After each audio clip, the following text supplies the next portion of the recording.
Oh, I just had a really interesting kind of clarity set in for me today.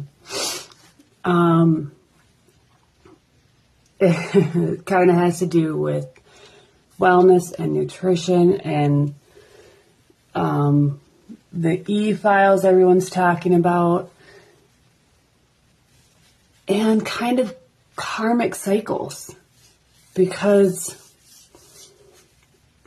the more I consider what is ideal for us to eat nutritionally and like how we detox and how we meet ourselves in integrity with how we live in the world, I question how we exist with others, how we exist with authority figures, how we exist with nature, how we exist with animals. And then it became very clear.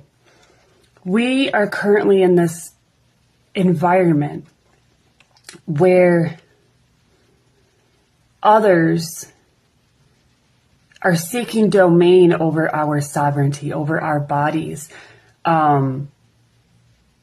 This possibility of like cannibalism, which it has happened in history, so that's not that far out of the realms of reality. I mean, it happens in some cultures today still. And there's this kind of ownership that has, I think, been a little hidden shadow of humanity for much of its history. This constant seeking of ownership over other things, over land, over animals, for our own benefit. It is not a symbiotic relationship when you are seeking ownership over another being or a piece of land. And people, I think, intertwine the two to make themselves feel better about their ownership of animals. And I actually think our current animal agriculture system has made it even worse because it's gotten much bigger and broader. The industry, single farms and centers, facilities can have thousands of cattle and pigs, chickens, all of these animals that are being exploited, owned for the use of human sacrifice in a way. We're not human sacrifice. We are sacrificing those animals. And in the process, we are taking ownership over their sovereignty, often in very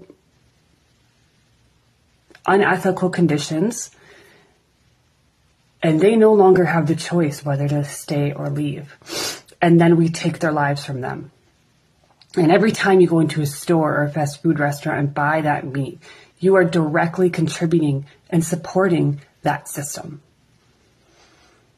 And now we see this establishment even above us that oversees all of this kind of ownership, this taking of someone else's domain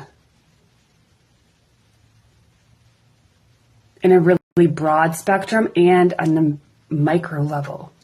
You can see it in a big way and much smaller ways, in smaller communities and smaller farms. And we see it in a big way in terms of taking land from others and claiming it as our own, and then selling it to humans.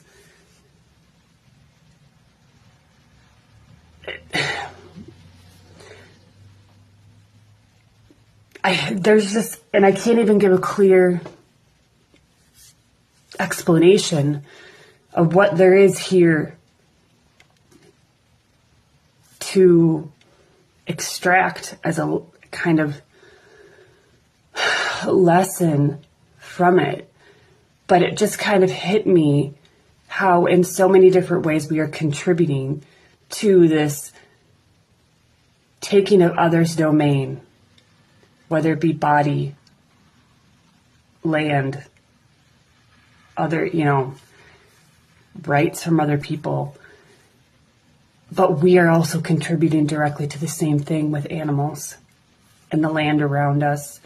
Nature has taken so much from us in how we live our lives and how much it's affected everything around us. And this is a direct link to the disconnection of the human spirit. And when that reconnection takes place, you begin to see these blurred lines so much easier. You're seeing the actual matrix that we live in. We're not here to escape the matrix. We are a part of the matrix. It's literally the interconnecting threads of our existence. And to be able to see it clearly and how we contribute to it allows you to then make conscious choices of how you wish to live.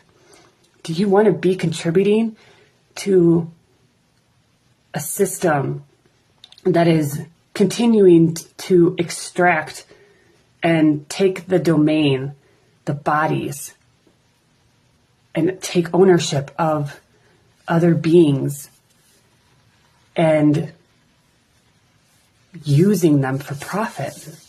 This is not just casually hunting animals in the forest to share with your community. This has become gluttonous. The amount of animals that are raised and slaughtered on a daily basis. We don't need to eat the quantities that we are. And this push for high protein and high animal diets, you are a direct supporter of this system.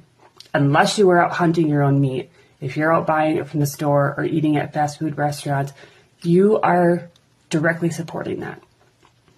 Why do you think they continue to push these high protein diets?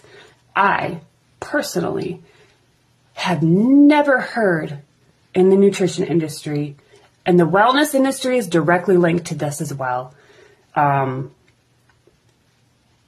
It's not innocent. I have never heard the promotion of a low protein diet. But I'm telling you right now that your health will improve with a low protein diet. 10 to 15% is sufficient, and you can get all of it from plants and fruits. So take all that into consideration. I'm still digesting it coming through to me today. So happy Friday.